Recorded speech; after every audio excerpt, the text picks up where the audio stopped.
गुप्त नवरात्रि के तीसरे दिन सुनिए माँ की कथा। राधे राधे, जय माता दी। आप सभी पर माँ भगवती की कृपा सदा बनी रहे। गुप्त नवरात्रि के तीसरे दिन माँ षोडशी अर्थात माँ त्रिपुर सुंदरी की पूजा करने का नियम है। अगर कोई सच्चे मन से माँ त्रिपुर सुंदरी की पूजा करता है तो उसके जीवन की सभी समस्याएं दूर हो जाती हैं और ऐसे भक्त को सुख और समृद्धि की प्राप्ति होती है। शास्त्रों में माँ त्रिपुर सुंदरी को महाविद्याओं की तीसरी विद्या कहा गया है। ऐसा माना जाता है कि माँ त्रिपुर सुंदरी तीनों लोकों में सबसे सुंदर है। माँ त्रिपुर सुंदरी को षोडशी, ललिता और राजेश्वरी भी कहते हैं। शास्त्रों में माँ त्रिपुर सुंदरी को माँ पार्वती का प्रतिनिधित्व करने वाली देवी बताया गया है। इसलिए माँ त्रिपुर सुंदरी को तांत्रिक पार्वती भी कहा जाता है। माँ त्रिपुर सुंदरी 16 वर्ष की कन्या के रूप में दिखाई देती है। शास्त्रों में वर्णन मिलता है कि माँ त्रिपुर सुंदरी अर्थात माँ षोडशी का रंग सुनहरा लाल होता है। माँ दुर्गा के समस्त रूपों में से एक रूप जगत प्रसिद्ध देवी त्रिपुर सुंदरी का है। माँ त्रिपुर सुंदरी तीनों लोकों में सबसे सुंदर और सभी कर्मों का बहुत ही जल्दी फल प्रदान करने वाली देवी होती है। माँ त्रिपुर सुंदरी 16 कलाओं से युक्त 16 वर्ष की कन्या की तरह हजारों सूर्य का तेज अपने अंदर समाहित किए हुए है। माँ त्रिपुर सुंदरी की पूजा करने से मनुष्य को सभी प्रकार के ऐश्वर्य और भोग की प्राप्ति के साथ ही मृत्यु के पश्चात मोक्ष की भी प्राप्ति होती है। माँ षोडशी को यवन और आकर्षण की देवी माना जाता है। इनका पूजन करने से आकर्षण और सौंदर्य की प्राप्ति होती है। अगर किसी के दाम्पत्य जीवन में हमेशा कलह होता हो और अगर आपका कोई प्रिय आपसे नाराज हो गया हो, समाज में मान सम्मान पद प्राप्त करने के लिए या फिर किसी व्यक्ति को सम्मोहित करने के लिए माँ षोडशी की पूजा की जाती है। इनकी उपासना करने से भोग और मोक्ष की प्राप्ति होती है। माँ त्रिपुर सुंदरी की 4 भुजाएं हैं। यह अपनी भुजाओं में पाश, अंकुश, धनुष और बाण धारण करती है। श्रद्धा पूर्वक माँ की पूजा करने से मनुष्य को सुख, शांति और समृद्धि के साथ मुक्ति भी मिलती है। अगर कोई व्यक्ति सच्चे मन से माँ त्रिपुर सुंदरी की पूजा करता है तो वह आसानी से अपने शरीर, मन और भावनाओं को नियंत्रित कर सकता है। माँ षोडशी की पूजा करने से पारिवारिक सुख और अनुकूल जीवन साथी भी प्राप्त होता है। इसलिए गुप्त नवरात्रि में मुख्य रूप से माँ षोडशी की पूजा करने का नियम है। माँ की पूजा करने के लिए सूर्यास्त से पहले स्नान करने के बाद सफेद रंग के वस्त्र धारण करें। सफेद ना हो तो हल्के रंग के वस्त्र धारण करके भी पूजा कर सकते हैं। अब एक लकड़ी की चौकी पर गंगाजल छिड़ककर उसे शुद्ध कर ले, तत्पश्चात उत्तर दिशा की ओर मुंह करके बैठे। चौकी पर सफेद या गुलाबी रंग का वस्त्र बिछाकर माँ की तस्वीर की स्थापना करें। अगर आपके पास माँ त्रिपुर सुंदरी की तस्वीर या प्रतिमा नहीं है तो आप श्री यंत्र की भी स्थापना कर सकते हैं। इसके बाद माँ को कुमकुम लगाएं, उन्हें अक्षत, पुष्प, फल, फूल अर्पित करें। माँ त्रिपुर सुंदरी को दूध से बना प्रसाद या खीर चढ़ाना शुभ माना जाता है। यह सभी सामग्री अर्पित करने के बाद सच्चे मन से विधि विधान से मंत्रों का जाप करके माँ की पूजा करनी चाहिए। हाथ में पुष्प लेकर कथा पढ़नी चाहिए। कथा पढ़ने के बाद माँ त्रिपुर सुंदरी की आरती करें। सफेद रंग की मिठाई या खीर से माँ को भोग लगाएं। पूजा करने के बाद सबसे अंत में पूजा में हुई किसी भी गलती के लिए माँ से क्षमा प्रार्थना करें। पूजा करने के बाद जो प्रसाद है उसे 9 साल से छोटी कन्याओं को प्रसाद रूप में बांट देना चाहिए। गुप्त रूप से ही प्रसाद आपको बांटना है। यदि ऐसा करना संभव ना हो या छोटी कन्या आपको नहीं मिल रही हो तो किसी एक कन्या को भी आप खिला सकते हैं। परिवार में यदि कोई कन्या छोटी है तो आप उन्हें प्रसाद दे सकते हैं। अगर ऐसा भी संभव ना हो तो आप इस प्रसाद को गौ माता को खिला सकते हैं। पौराणिक कथा के अनुसार जब भगवान शिव ने क्रोध के कारण कामदेव को अपना तीसरा नेत्र खोलकर भस्म कर दिया था, उस समय भगवान शिव के गणों ने उस भस्म को समेटकर उसे गीला करके एक सुंदर पुतला बनाया और भगवान शिव से कहा कि हे प्रभु, इस पुतले में प्राण प्रतिष्ठा कर दीजिए। जिसके बाद भगवान शिव ने उस पुतले में प्राण प्रतिष्ठा कर दी। लेकिन उस भस्म से उत्पन्न होने के कारण उससे जो पुरुष उत्पन्न हुआ उसमें तमोगुण की अधिकता थी, जिसके बाद वह तीनों लोगों में हाहाकार मचाने लगा। उसने देवराज इंद्र के ही समान दूसरे स्वर्ग का निर्माण किया और फिर स्वर्गलोक पर भी आक्रमण कर दिया। जिसके बाद देवराज इंद्र देवर्षि नारद के पास गए। उपाय के रूप में नारद जी ने उन्हें आद्य शक्ति की विधिवत रक्त और मांस से पूजा करने के लिए कहा। देवराज इंद्र ने ऐसा ही किया, जिसके बाद देवी त्रिपुर सुंदरी का जन्म हुआ और फिर त्रिपुर सुंदरी अर्थात मां षोडशी ने उस असुर का वध करके देवताओं को स्वर्गलोक की वापस प्राप्ति कराई। गुप्त नवरात्रि के तीसरे दिन मां भगवती के तीसरे स्वरूप मां चंद्रघंटा की पूजा का भी विधान है। अब जानिए मां चंद्रघंटा की पूजा विधि और कथा के बारे में। देवी भागवत पुराण के अनुसार मां भगवती का यह स्वरूप परम शांतिदायक और कल्याणकारी है। मां के मस्तक पर घंटे के आकार का अर्थ चंद्र है, इसी कारण देवी का नाम चंद्रघंटा पड़ा है। इनके शरीर का रंग स्वर्ण के समान चमकीला और देवी का वाहन सिंह है। देवी की 10 भुजाएं हैं, जिनमें ये कमल, धनुष, बाण, खड़ग, कमंडल, तलवार, त्रिशूल और गदा आदि जैसे अस्त्र और शस्त्र धारण करती है। मां चंद्रघंटा के कंठ में सफेद पुष्प की माला और शीर्ष पर रत्न जड़ित मुकुट विराजमान है। मां चंद्रघंटा हमेशा युद्ध की मुद्रा में विराजमान रहती है। मान्यता है कि देवी के इस रूप की पूजा करने से भक्तों को न केवल अलौकिक शांति प्राप्त होती है, बल्कि इस लोक में और परलोक में भी परम कल्याण की प्राप्ति होती है। पौराणिक कथा के अनुसार एक बार महिषासुर नाम के एक दैत्य ने स्वर्गलोक पर आक्रमण कर दिया और उसने देवराज इंद्र को युद्ध में हराकर स्वर्गलोक पर भी अपना अधिकार कर लिया। युद्ध में हारने के बाद सभी देवता इस समस्या के निवारण के लिए त्रिदेवों यानी श्री ब्रह्मा, विष्णु और महेश के पास गए। वहां जाकर देवताओं ने त्रिदेव से बताया कि महिषासुर ने इंद्र, चंद्र, सूर्य, वायु और अन्य देवताओं के सभी अधिकार छीन लिए हैं और उन्हें बंदी बनाकर स्वर्ग लोक पर अपना अधिकार कर लिया है। महिषासुर के अत्याचार के कारण देवताओं को अब धरती पर निवास करना पड़ रहा है। देवताओं की यह बात सुनकर त्रिदेवों को अत्यधिक क्रोध आ गया और उनके मुख से एक ऊर्जा उत्पन्न हुई। इसके बाद यह ऊर्जा 10 दिशाओं में जाकर व्याप्त हो गई। उसी समय वहां पर देवी चंद्रघंटा ने अवतार लिया। भगवान शिव ने उन देवी को अपना त्रिशूल और भगवान श्री विष्णु ने चक्र दिया। इसी तरह अन्य देवताओं ने भी मां चंद्रघंटा को अस्त्र शस्त्र प्रदान किए। इंद्र ने मां को अपना वज्र और घंटा प्रदान किया। सूर्यदेव ने मां को अपना दिव्य तेज और तलवार दिए। इसके बाद देवी चंद्रघंटा को सवारी के लिए शेर भी दिया गया। अब मां चंद्रघंटा अस्त्र शस्त्रों से सुसज्जित होकर महिषासुर से युद्ध करने के लिए निकल पड़ी। मां चंद्रघंटा का रूप इतना विशालकाय था कि उनके इस स्वरूप को देखकर महिषासुर अत्यंत डर गया। महिषासुर ने अपने असुरों को मां चंद्रघंटा पर आक्रमण करने के लिए कहा। सभी असुर देवी से युद्ध करने के लिए मैदान में उतर गए। मां चंद्रघंटा के मस्तक पर विराजमान घंटे की टंकार से जाने कितने ही असुर मूर्छित हो गए, कितने ही भयभीत होकर भाग गए और ना जाने कितने ही असुर सुनने की शक्ति खो बैठे। और तब मां चंद्रघंटा ने देखते ही देखते उन सभी असुरों का संहार कर दिया।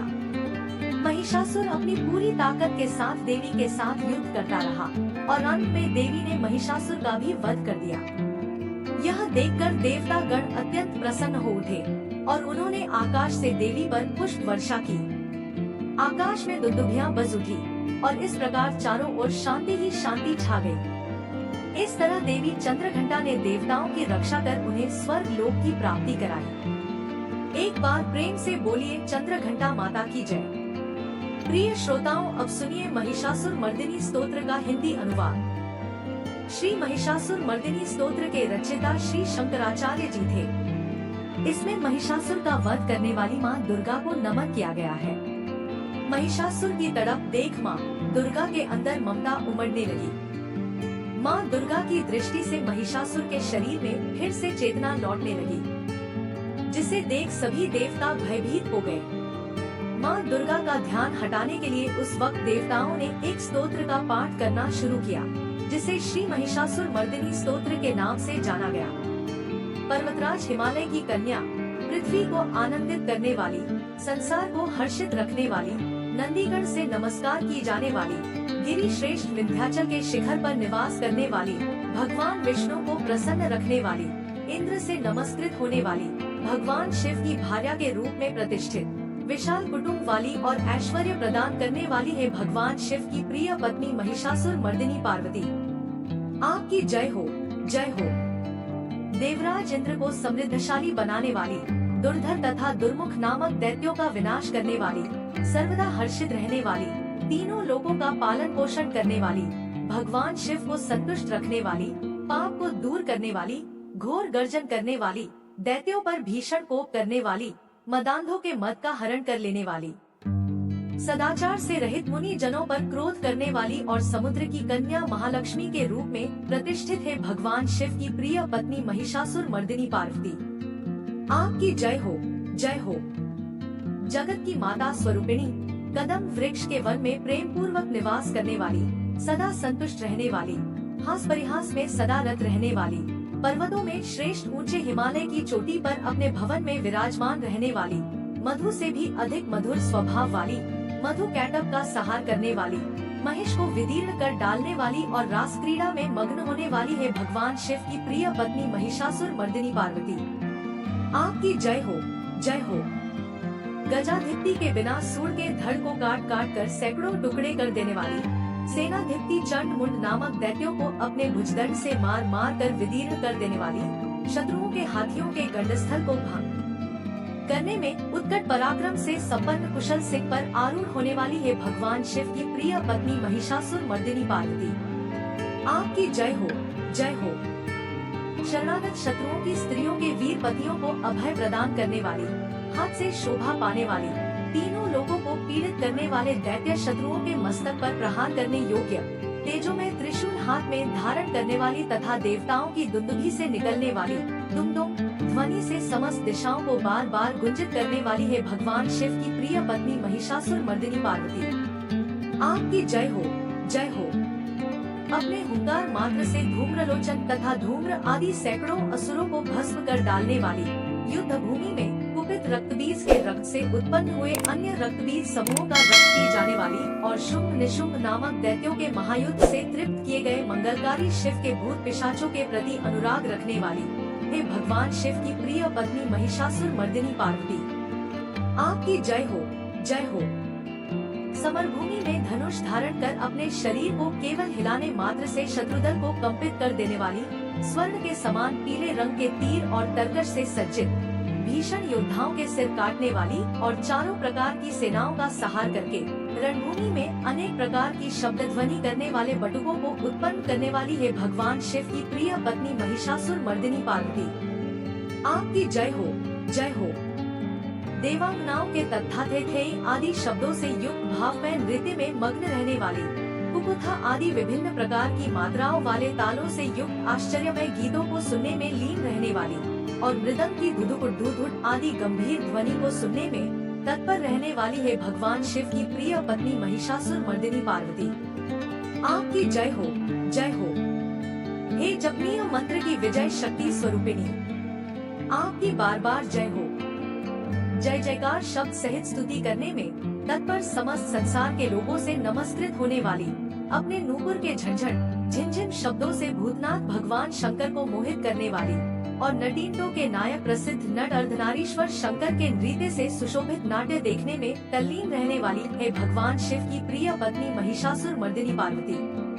आपकी जय हो, जय हो। प्रसन्नचित्त तथा संतुष्ट देवताओं के द्वारा अर्पित किए गए पुष्पों से अत्यंत मनोरम कांति धारण करने वाली, निशाचरों को वर प्रदान करने वाले शिवजी की भार्या, रात्रि सुक्त से प्रसन्न होने वाली, चंद्रमा के समान मुखमंडल वाली और सुंदर नेत्र वाले कस्तूरी मृगों में व्याकुलता उत्पन्न करने वाले भौमरों से तथा भ्रांति को दूर करने वाले ज्ञानियों से अनुसरण की जाने वाली है भगवान शिव की प्रिय पत्नी महिषासुर मर्दिनी पार्वती। आपकी जय हो, जय हो। महनीय महायुद्ध के श्रेष्ठ वीरों के द्वारा घुमावदार तथा कलापूर्ण ढंग से चलाए गए भालों के युद्ध के निरीक्षण में चित्त लगाने वाली, कृत्रिम लतागृह का निर्माण कर उसका पालन करने वाली स्त्रियों की बस्ती में झिल्लिक नामक वाद्य विशेष बजाने वाली भिल्लनियों के समूह से सेवित होने वाली और कान पर रखे हुए विकसित सुंदर रक्तवर्ण तथा श्रेष्ठ कोमल पत्तों से सुशोभित होने वाली है भगवान शिव की प्रिय पत्नी महिषासुर मर्दिनी पार्वती। आपकी जय हो, जय हो।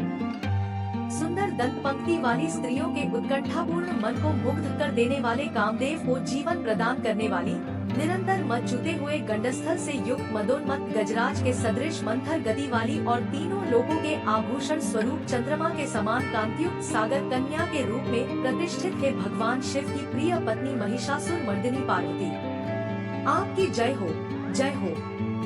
कमलदल के सदृश वक्र, निर्मल और कोमल कांति से परिपूर्ण एक कला वाले चंद्रमा से सुशोभित उज्ज्वल ललाट पटल वाली, संपूर्ण विलासों और कलाओं की आश्रयभूत, मंदती तथा क्रीड़ा से संपन्न राजहंसों के समुदाय से सुशोभित होने वाली और भौरों के सदृश काले तथा सघन केशपाश की चोटी पर शोभायमान मौलश्री पुष्पों की सुगंध से भ्रमर समूहों को आकृष्ट करने वाली है भगवान शिव की प्रिय पत्नी महिषासुर मर्दिनी पार्वती। आपकी जय हो, जय हो। आपके हाथ में सुशोभित मुरली की ध्वनि सुनकर बोलना बंद करके लाज से भरी हुई कोकिल के प्रति प्रिय भावना रखने वाली, भौरों के समूहों की मनोहर गूंज से सुशोभित पर्वत प्रदेश के निकुंजों में विहार करने वाली और अपने भूत तथा भिल्लिनी आदि गणों के नृत्य से युक्त क्रीड़ाओं को देखने में सदा तल्लीन रहने वाली है भगवान शिव की प्रिय पत्नी महिषासुर मर्दिनी पार्वती। आपकी जय हो, जय हो।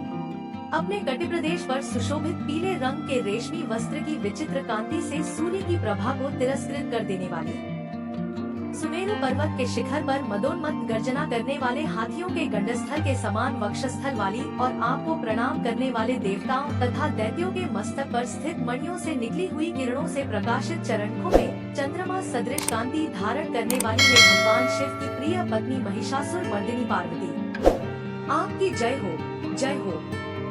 हजारों हस्त नक्षत्रों को जीतने वाले और सहस्त्र किरणों वाले भगवान सूर्य की एकमात्र नमस्करणीय, देवताओं के उद्धार हेतु युद्ध करने वाले, तारकासुर से संग्राम करने वाले तथा संसार सागर से पार करने वाले शिवजी के पुत्र कार्तिकेय से प्रणाम की जाने वाली और राजा सुरत तथा समाधि नामक वैश्य की सविकल्प समाधि के समान समाधियों में सम्यक जपे जाने वाले मंत्रों में प्रेम रखने वाली है भगवान शिव की प्रिय पत्नी महिषासुर मर्दिनी पार्वती। आपकी जय हो, जय हो। हे करुणामयी कल्याणमयी शिवे, हे कमलवासिनी कमले, जो मनुष्य प्रतिदिन आपके चरण कमल की उपासना करता है उसे लक्ष्मी का आश्रय क्यों नहीं प्राप्त होगा। हे शिवे, आपका चरण ही परम पद है। ऐसी भावना रखने वाले मुझ भक्त को क्या क्या सुलभ नहीं हो जाएगा, अर्थात सब कुछ प्राप्त हो जाएगा। हे भगवान शिव की प्रिय पत्नी महिषासुर मर्दिनी पार्वती, आपकी जय हो, जय हो। स्वर्ण के समान चमकते घड़ों के जल से जो आपके प्रांगण की रंगभूमि को प्रक्षालित कर उसे स्वच्छ बनाता है, वह इंद्राणी के समान विशाल वक्षस्थलों वाली सुंदरियों का सानिध्य सुख अवश्य ही प्राप्त करता है। हे सरस्वती, मैं आपके चरणों को ही अपनी शरण स्थली बनाऊं, मुझे कल्याणकारक मार्ग प्रदान करो। हे भगवान शिव की प्रिय पत्नी महिषासुर मर्दिनी पार्वती, आपकी जय हो, जय हो। स्वच्छ चंद्रमा के सदृश सुशोभित होने वाले आपके मुखचंद्र को निर्मल करके जो आपको प्रसन्न कर लेता है, क्या उसे देवराज इंद्र की नगरी में रहने वाली चंद्रमुखी सुंदरियां सुख से वंचित रख सकती हैं? भगवान शिव के सम्मान को अपना सर्वस्व समझने वाली है भगवती। मेरा तो यह विश्वास है कि आपकी कृपा से क्या क्या सिद्ध नहीं हो जाता। हे भगवान शिव की प्रिय पत्नी महिषासुर मर्दिनी पार्वती, आपकी जय हो, जय हो। हे उमे, आप सदा दीन दुखियों पर दया का भाव रखती हैं, अतः आप मुझ पर कृपालु बनी रहे। हे महालक्ष्मी, जैसे आप सारे संसार की माता है, वैसे ही मैं आपको अपनी भी माता समझता हूँ। हे शिवे, यदि आपको उचित प्रतीत होता हो तो मुझे अपने लोक में जाने की योग्यता प्रदान करें।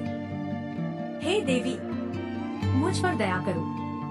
हे भगवान शिव की प्रिय पत्नी महिषासुर मर्दिनी पार्वती, आपकी जय हो, जय हो।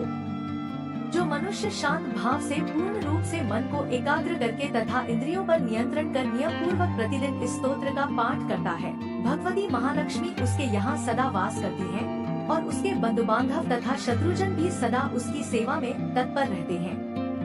महिषासुर मर्दिनी स्तोत्र में इतनी शक्ति है कि इसकी उपासना से माँ दुर्गा हर कष्ट हर लेती है।